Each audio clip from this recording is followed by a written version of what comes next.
Hello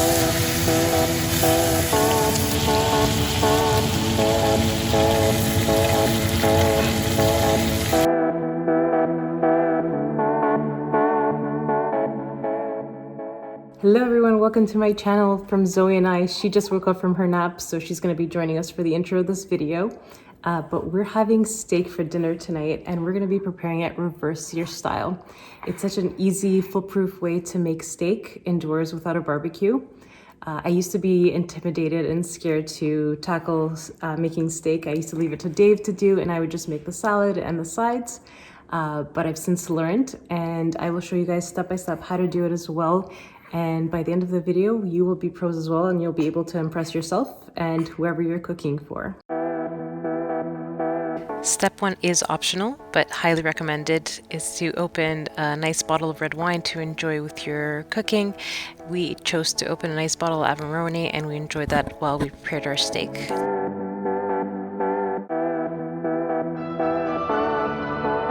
For this method, you'll need some kosher salt and ground peppercorns for the seasoning.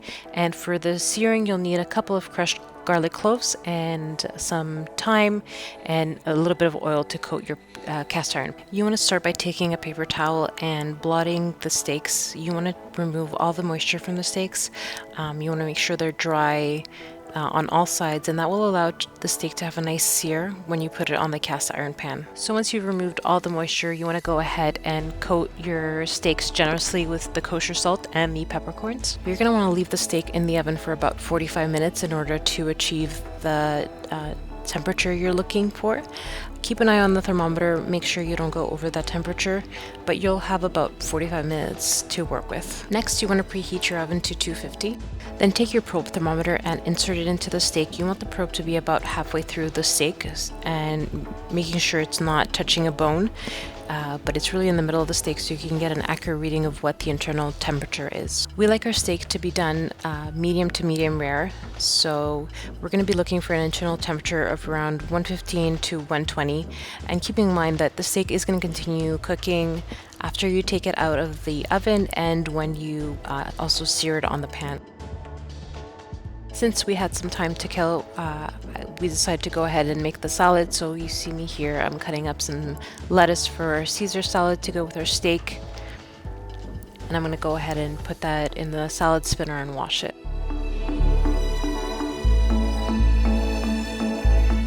I also like to keep some cut up leftover bread in the freezer, and then I can make croutons whenever we need them for salads. So I'm just toasting some of that cut up bread with some olive oil and sea salt on the pan.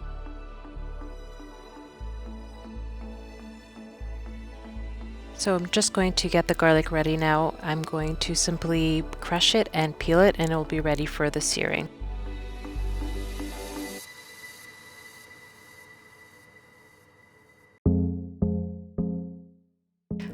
When you notice that your steak is almost ready, you're going to go ahead and preheat your cast iron pan. You're going to want to get it nice and hot and coat it with some oil at the bottom.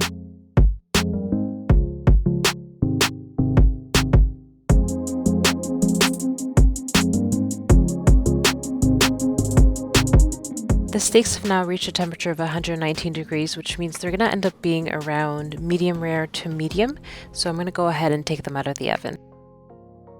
Don't be alarmed with the coloring of your steak. It's going to look gross at this point. It's not going to have any color on it. It's going to look very dull and unappetizing, but that's all soon going to change as soon as we're going to go and sear it.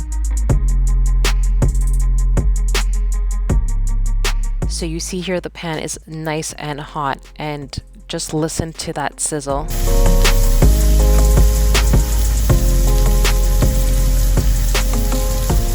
You're only going to want to sear the steaks about a minute on each side. Most people will say about 2 minutes, but keep an eye on it. You can kind of lift your steak up a little bit and peek and see if it's starting to brown.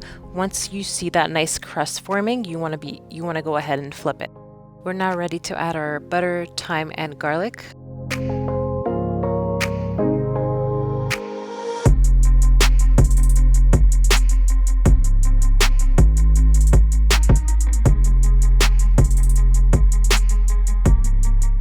highly recommend getting either a screen or some kind of cover that will prevent from all the oil splattering everywhere.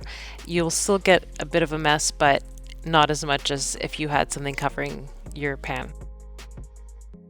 It's been about a minute that the steaks have been searing on the one side, so I'm just checking to see if they're ready, and it looks like they are, so I'm going to go ahead and flip them.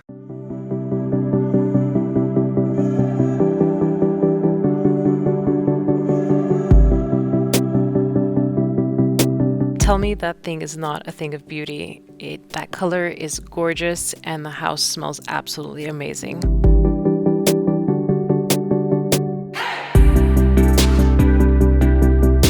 Steaks are now ready to be basted, so you want to tilt your pan and get all those juices and that butter into a spoon and spread it all over the steak.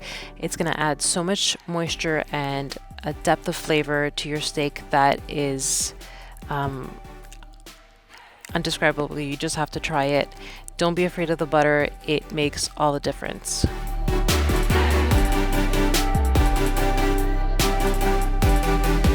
You want to continue basting the steak for another minute or two just to make sure it's fully covered with the butter sauce and that it's developed a nice sear on the other side as well.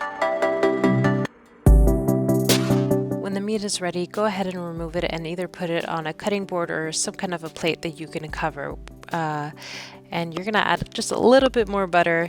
I know it may seem like there's a lot of butter in this recipe, but it's not necessarily the healthiest, but it will taste delicious, I promise you. And you want to give your meat a chance to rest, so you're going to tent it and cover it for about 5 to 10 minutes, and this will allow the juices to really lock into the meat and ensure the meat is nice and juicy. The steak has now been resting for about 10 minutes and it's ready to be cut into.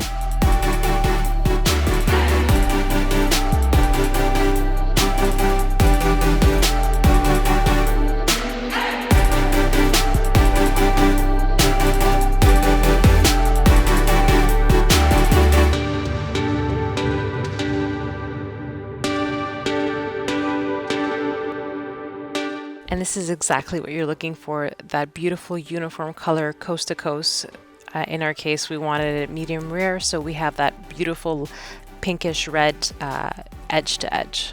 In the description down below, I'll include the different readings for different levels of doneness for the steak.